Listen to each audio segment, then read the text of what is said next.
Hey everyone, it's Michael. Today we're talking to Mitch McCline. Mitch has been a contractor and he's worked on many different marketing and technology projects. His specialty is really getting the human aspects of technology out and making sure that actual people can use the things that he is building. He lives in the US and he's working for a company that is international. He's been working remotely for the most of that. We're looking forward to talking to him to find out what he thinks is coming up in the future. Welcome to Nerds Out of Water.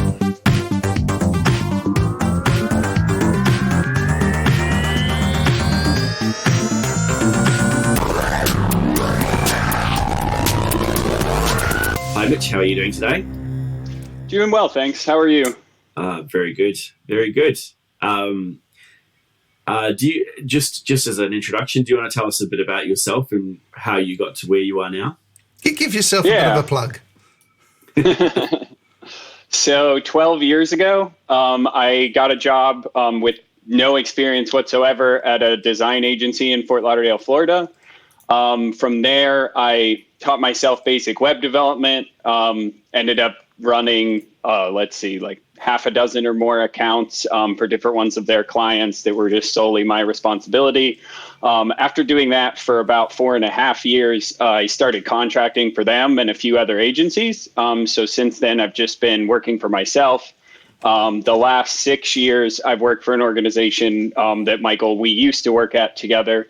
And I've been focused mainly on email automation, digital customer experience, basically the people side of technology. So My whole career has been focused on building applications and interfaces that, for people to consume, mostly customer facing applications. Wow. Nice. Cool. I noticed that Michael and I have got the suns on our shoulders and you've got the lights on. Whereabouts are you? Right now, I live in San Diego, California. Oh, wow. So it's nice and warm. Pretty much, yeah. Yeah. I used to live in Phoenix, Arizona, so warm is a relative term. It is. And compared to South Florida as well, it's definitely warmer there than it is here. So to me, it's actually quite cool here. Anything below 25 degrees and it's a bit chilly here. Yeah. Where are you at the moment, David? Are you in Canberra or in... Where am I? I'm in Brisbane today. Queensland. Wow. I'm in Queensland today. Yeah. Okay. Yeah. I fly around the country. I could be anywhere. Well, so. Mitch, you've been working remotely for a better part of your career, I guess. But what sorts of things do you like or dislike about working remotely? So working remotely definitely was a progression. Obviously, I started doing it before a lot of people were working remotely. Not that I was, a minority, but obviously in the last year, everyone kind of got used to working remotely. I really like, out of working remotely in the years that I've done, I really like the flexibility to be able to travel while still working, and also just, the flexibility with your schedule because you own your own schedule, owning my own company, working as a contractor. Yeah. I dislike, I guess, it can be a little bit isolating. And also previous to the last year with the pandemic, communication was somewhat of a struggle in early parts of being a remote worker, and just that, not everyone was used to Zoom and, properly worded emails and, communicating with somebody in that way, because they're used to just, I'll just go over to their desk, we'll have a quick conversation, where you can pick up the phone, but there is a lot of communication lost when you're not at least looking at the person while you're communicating with them. But I have to say the pandemic has solved like most of my dislikes about remote working, because now everyone's on the same page and communication has definitely gotten a lot better. But people have had to learn all of the facial expressions that they would normally pick up at a table or a coffee cooler, and move from there, because you pick up so much from that. And now you have to look around the room, a virtual room, and half the time you're not picking up the folded arms and the angry expressions, and you're thinking, I have got off track here. Yeah, definitely. Or you're looking at the screen rather than the camera, and it's like, which would I look at? And I think also people had to get used to those facial expressions, because I've definitely seen a progression where people have gotten more used to it. But in the very early parts of the pandemic, you definitely saw people's faces just change. I don't think they knew everyone could see that, because, they're sitting alone in their house at their computer, and you're like, oh, yep, I saw that. And the eye rolling. Yeah, and the eye rolling. I was only speaking to a lady the other day, and she still isn't sure whether she should get changed to go on Zoom meetings or not, because she doesn't turn the video on. And I said, you really need to separate your home life from your business life. You need to keep it separated so you can be in two different zones. Yes, definitely. I think you've told us before, Mitch, that you do that pretty well, don't you? You switch off and don't worry about it. It was a learning curve. So basically, for I guess the first 3 years, I worked 24/7. I never took a day off. I pretty much, any time that my phone dinged with an email, I was right on top of it. Anytime a client would call me, I would answer, no matter what time of the what time of the day it was. But after 3 years, got a little bit burned out in taking that approach, because it's not a very healthy approach. So I definitely recommend to people who are working from home having a dedicated space. And for me personally, I don't really enter this space outside of work hours. So I have my desk set up and everything. If I need to, if I needed to use my laptop, I would, but I even have a separate laptop. And then the other thing that I've done to create that separation is separate phone. So I have a work phone that's on while I'm working, and then it goes off when I'm not working. And I have that clear separation between my personal life and work life, just to be able to be sane and have a good balance between the two. Yeah, well done. I agree with that. So you do a lot of mail work. You've done a lot of work with emails coming in, and using AI, or what are you using there? Not using AI yet, but I would love the ability to. I know people are in the email space. Mm-hmm. For the most part, it's just, data segmentation. So finding opportunities within people's databases for, find different segments of customers and send highly targeted, personalized emails to certain segments. And then in addition, I guess it's also just finding opportunities for automation. So taking what a business does and some of the processes that they go through, and finding ways to automate that, or to, make those customer touch points an automated email instead of a person having to do it. And to do that right is quite difficult, to make it not sound like a computer is directly responding to you. Exactly.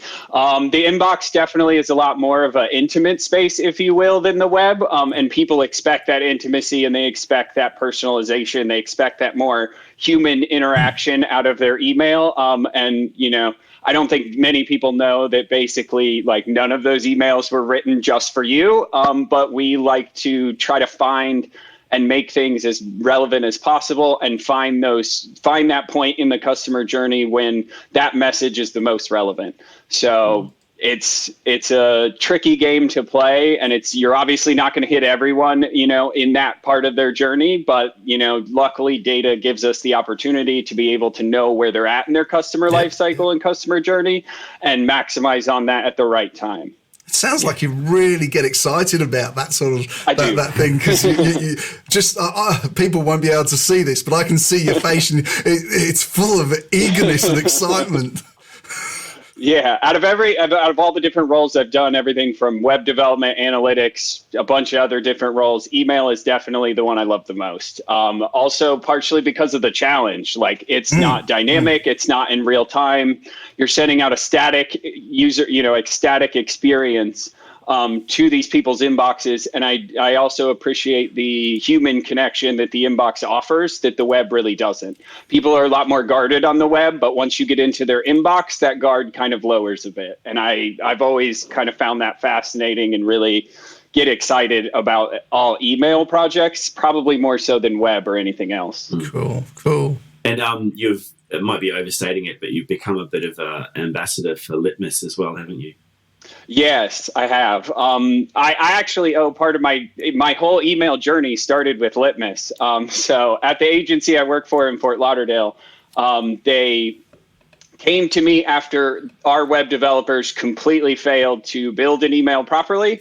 And we'd already promised a client that we would get this series of emails out for them using MailChimp. So I just got tasked knowing nothing about how to code an email, barely knowing how to code a web page. Like, hey, can you fix this? And I was like, well, I don't know what it looks like in Outlook because, I'm on a Mac. I don't have Outlook. So I went to the owner of the company and was like, hey, I found this tool. It's called Litmus. I need it to be able to know what everything looks like. So that basically started me poking around at email code before there was any standardized templates, very little information. And we were basically slicing JPEGs into tables and hoping that Outlook would render it properly.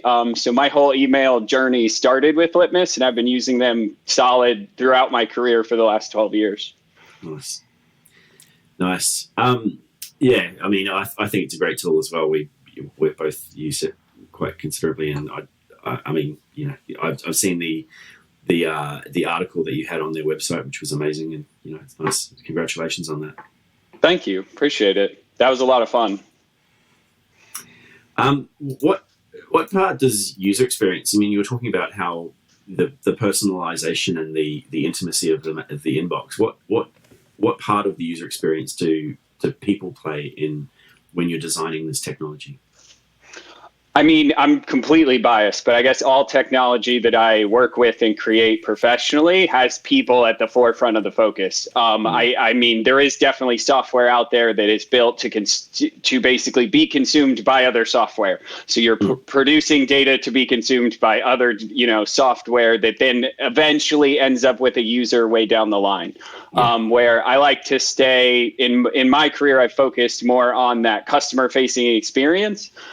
So really all the technology I work with has people at the forefront in mind, and trying to not necessarily know what they're thinking, but,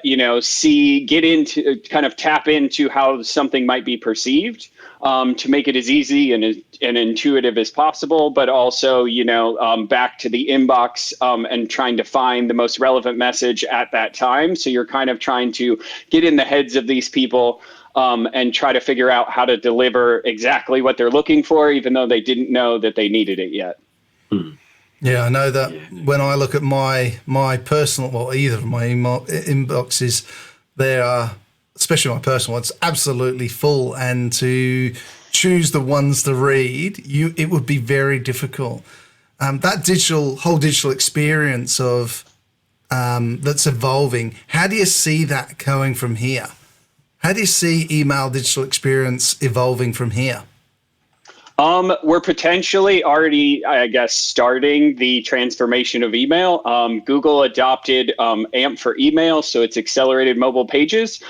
Framework used on basically any news website out there. To get into Google News, you pretty much have to build an AMP application to serve up that content. Gmail and Google have adopted kind of a subset of AMP called AMP for email.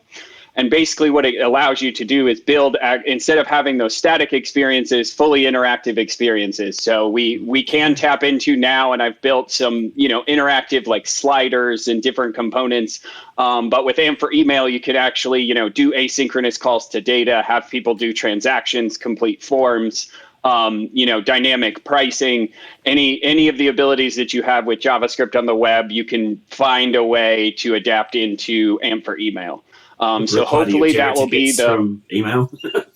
Exactly. And even, abandoned cart emails where you can just click buy, that one-click buy experience that everyone chases, just like Amazon.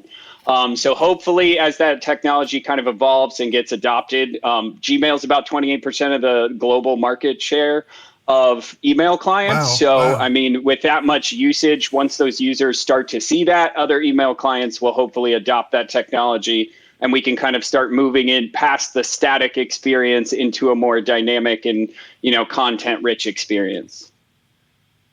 Yeah, nice. Awesome. Well done. Hopefully, we shall see. There's some major issues with the technology, as there always is with early technology, and bringing in anything dynamic into something like email with all of the phishing attacks and different ways that you can manipulate email. It might be a little while, but I'm sure we'll get there eventually. Oh yeah. the security behind it is going to be pretty important. But I think that if anyone can do it, Google will. Exactly. If it was Yahoo, I wouldn't have the confidence, but it's Google. So we're now going to trust Google with our security. Yeah. There's two conflicting thoughts in my head about that. Yeah. 10 years ago, I think Australia was a very different place in terms of technology, and the US was way ahead of Australia. And we had. I always talk about, when I came to Australia, the supermarkets weren't open on Sundays, for example. But, in terms of technology, there's always been a bit of a cowboy nature here. How do you see the difference between the US tech industry and the Australian tech industry? I know that you've worked in both areas, so. Yeah, in total, I think I spent like 12 months working in Australia. And I definitely did notice a clear difference in cost for technology. I mean, everything from laptops to, like home entertainment systems and I guess it's just the lower population, but especially smart home technology was a lot more expensive in Australia. And I think, at least from what I saw anecdotally, definitely had a lower adoption rate, probably because the barrier of entry is a lot more of an investment than it might be here. And the lower population of Australia compared to here also doesn't create a very cheap secondary market. So, I mean, if you go into like your guys' Gumtree or Craigslist, any of those secondary markets, you can buy smart home technology for a fraction of the cost that you would pay for it brand new. Where there, if it starts at already so much higher of a cost, you're still looking at a reasonable investment to start to adopt some of that smart home technology and other technology. And, as far as how often you're going to upgrade a laptop, well, if it's, 1.5 to 2 times more costly over there than it is here, you're not going to be adopting those faster processors, more RAM, faster storage as quickly as you might in the States. Yeah, no, you make it last as long as you possibly can. Yeah. And I think the adoption over here is a lot slower because of multiple reasons. But it'd be really interesting to see what it's like in 10 years' time. What is your favourite bit of smart home technology? Do you have a favourite piece? I actually don't have a favorite piece, but I do appreciate just the automation capabilities, like the IFTTT and like all of the other ways that you can connect these together and automate. I'm also kind of a bit of a privacy nerd, so I don't like the fact that my home can react to when I come home, but I like the idea that a smart home could react differently to when you adjust your thermostat, turn your lights on, do all that kind of stuff. I love the idea of that, but I don't implement it personally just because of privacy issues. I mean, I have a Google Home. I have some smart switches, but my Google Home is actually on a smart switch to only be on during my work hours so that it's off in my personal time, and I have to manually turn it on just because I don't like the idea of it constantly listening to me, even if that might be a little ridiculous. We don't really know what Google's doing, and Google probably doesn't even know what they're doing.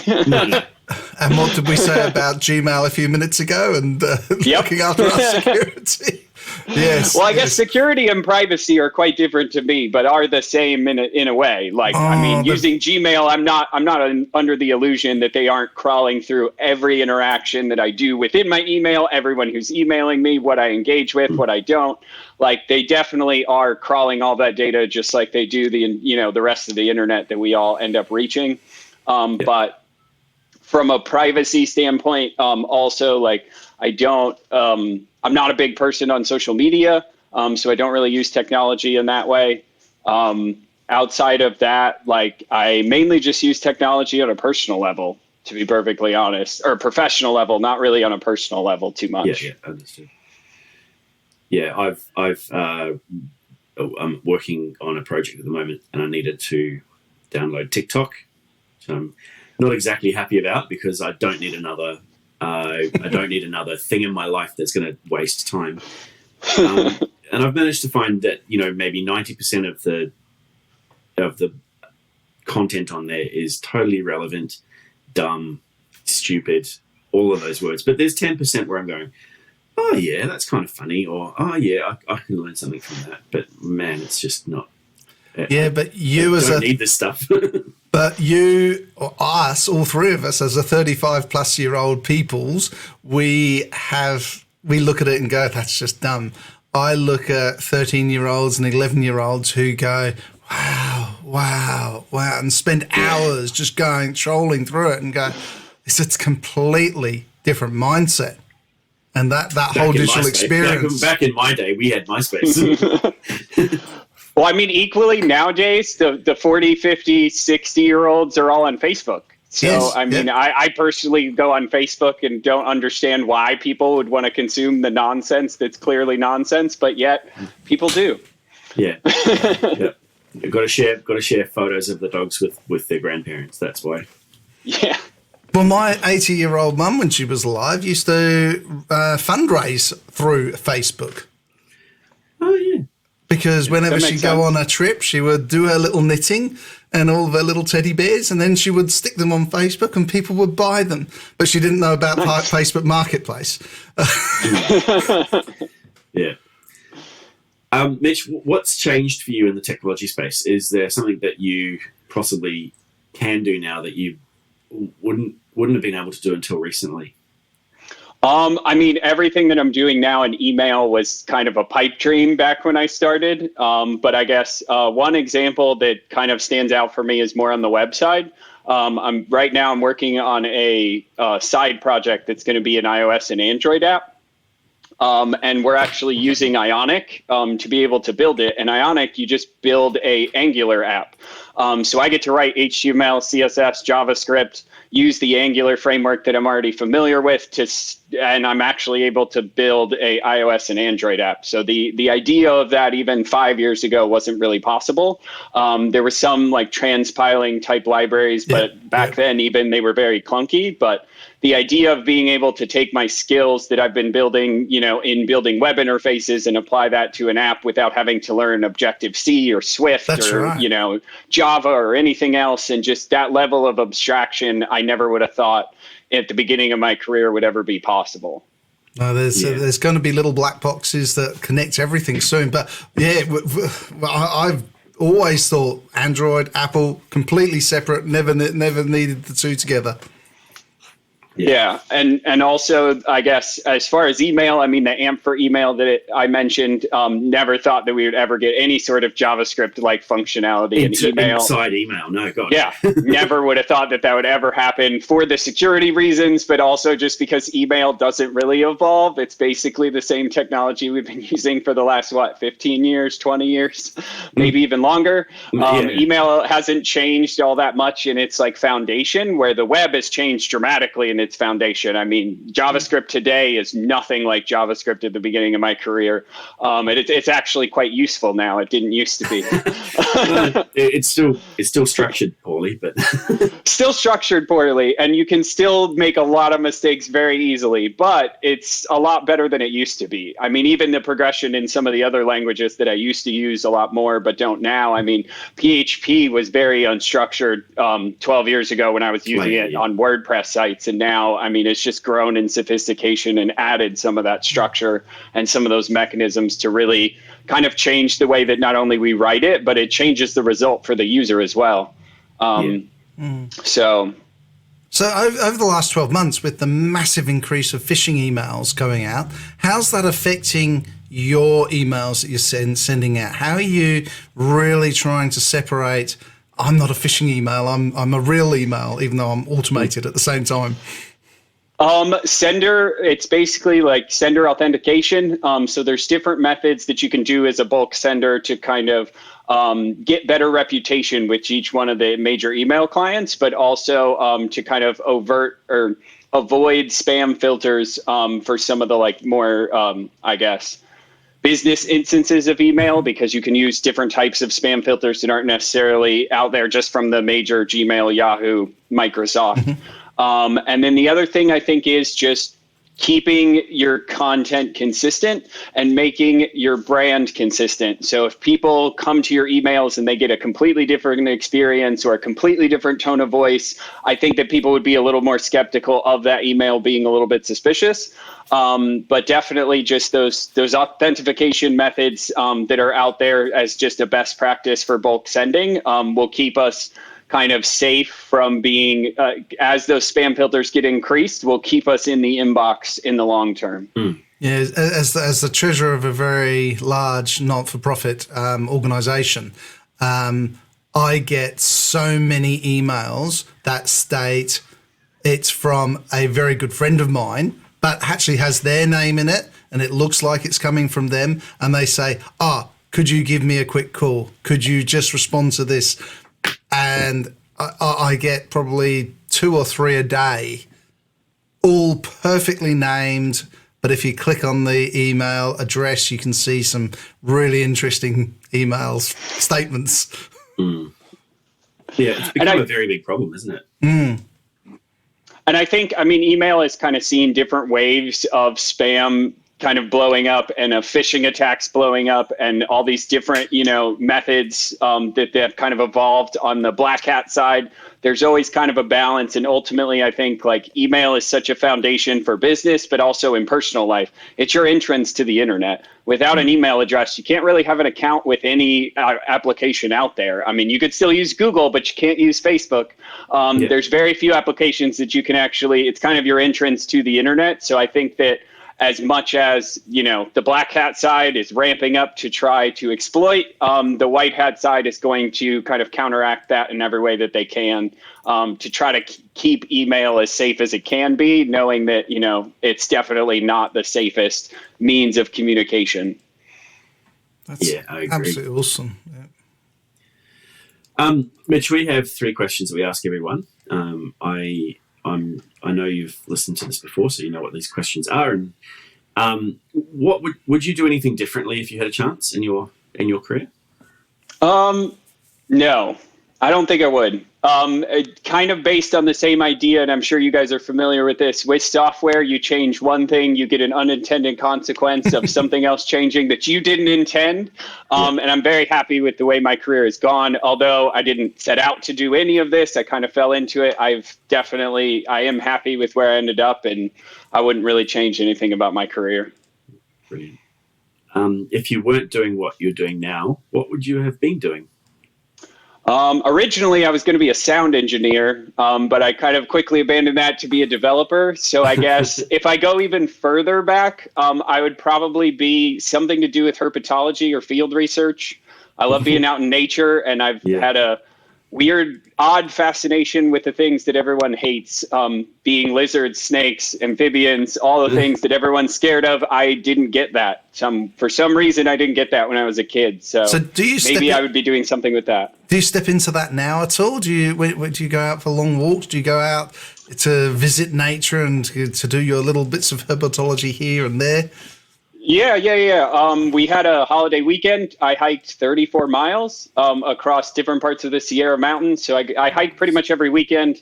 And the entire time, all my friends could attest to this. I'm constantly looking for anything, any snake, any lizard, anything that I could photograph, anything I could check out.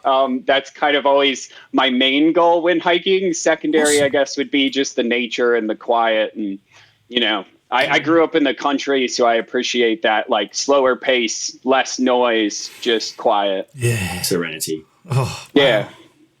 Wow. So in contrast to that, do you have any predictions for the future of technology?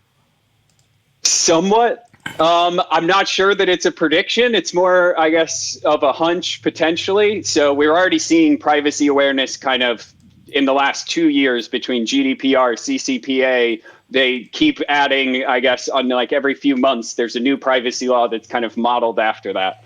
And then now recently with this iOS 14 update or 14.5 update, there's a lot of changes in iOS trying to protect people's privacy. My hope is that the marketing industry will take that challenge and kind of elevate the quality of the experiences we're offering. And when people do give us access to the data, their personal data, that we don't abuse it as much as utilize it to really maximize their experience. So every brand interaction now has been quite easy, to be perfectly honest, because you can get massive amounts of data on people that they have no idea you have. And I think with that going away, it's going to really force marketers to kind of elevate our own game and really provide people with the quality experience, even if we don't have the insights into them as a person. Agree. Mitch, it's been lovely talking to you, and I hope that that the weather there gets less grey and you get more sunshine. Thanks. This has been fun. I Mitch, appreciate it. Thank you very much. Thanks, David. Thanks very much.